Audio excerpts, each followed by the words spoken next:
cheese, of course.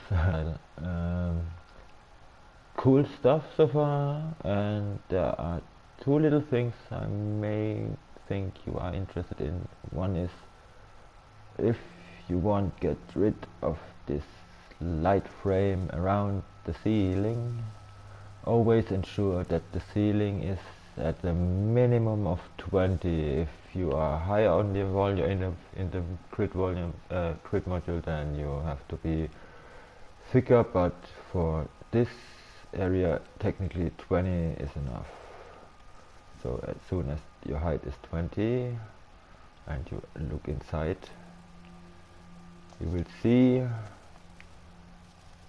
the light frame is gone. So that's one thing. The other thing is I've seen is, yeah, the ceiling is not aligned 100%, so that's why the one side was actually still with the light frame.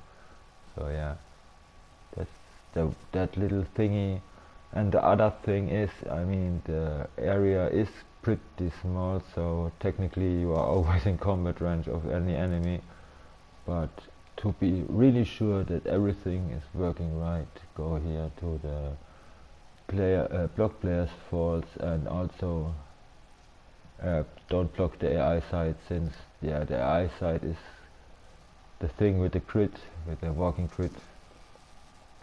If you see here, that this green shiny thingy here, which is so important for them. I mean, like I said, since the areas have very tiny and narrow floors, walkways and stuff, it's not that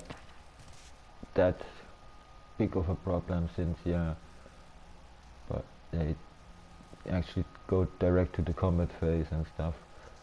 Really nice decoration, I have to say. I really like what I see here so far, and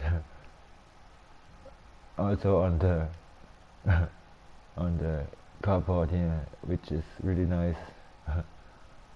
The thing is, maybe what you may want to double check on is this, not this side, but yeah, on some cars they look like the tires were broken in a way, since the floor is pretty high. I guess it's also the same with yeah, that's the thing. It's not so important, I guess. So since you just fight 2D, so this. I like the little car signs. Best is here. I run out of ideas. Where is it? No. And the bad motherfucker. Where's the bad motherfucker? Yeah, here, next to white. Yeah, I kinda like it. And these cars kinda look familiar. And it's actually cool to see them here. So yeah, big ups for this. Yeah, really cool so far, really cool.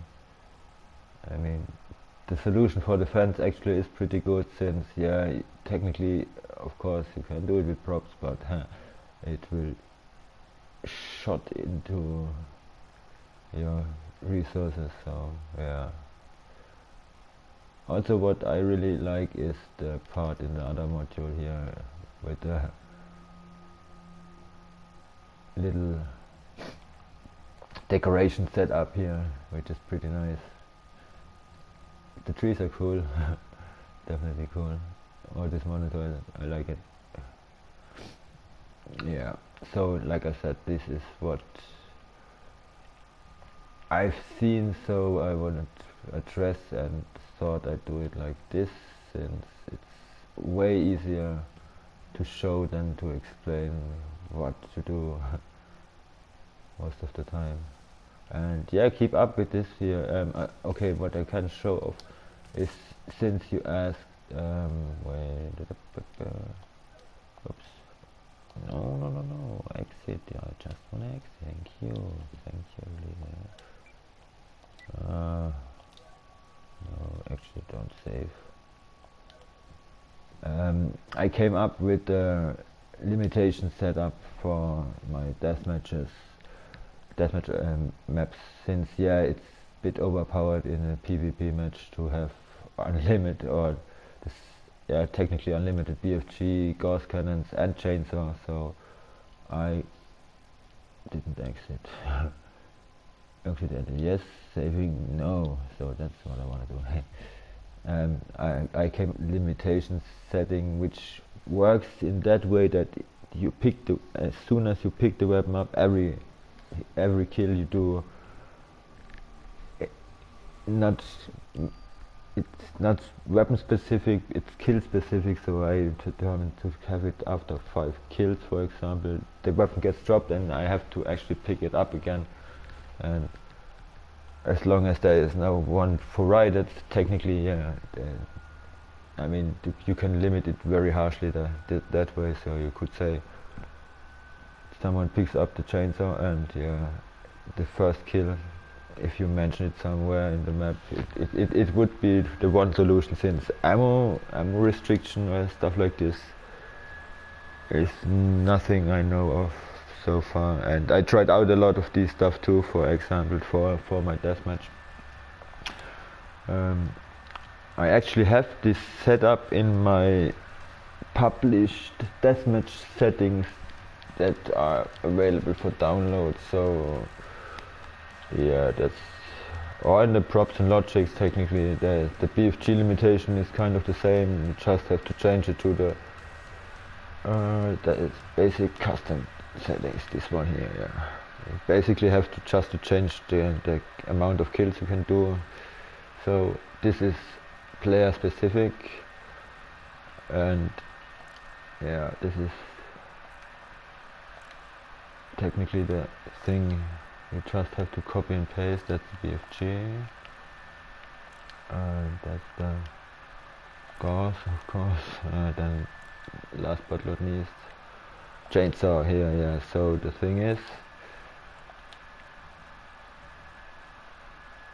unkilled, and yeah, the weapon filter, like I said, is not working as intended,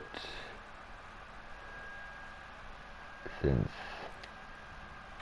yeah, maybe, I don't know, it's not really, so that's cause technically just for the player, since there are 4 players and you don't want to have it on every player, so you want to have the specific, but then it's just with the counter in between, and as soon as that's on killed, so when I kill it, gives a count. The counter is set in this one for 3, for example, and as soon the count is reached, the player just gets drops the weapon. So that's the way I actually was able to do, since yeah, the filter not really did what I wanted to, but yeah, it is working in some way. So if nothing, if there's nothing else, no other solution, I kinda would recommend you may take just this one. You just need it for the player 1, then of course it's audio.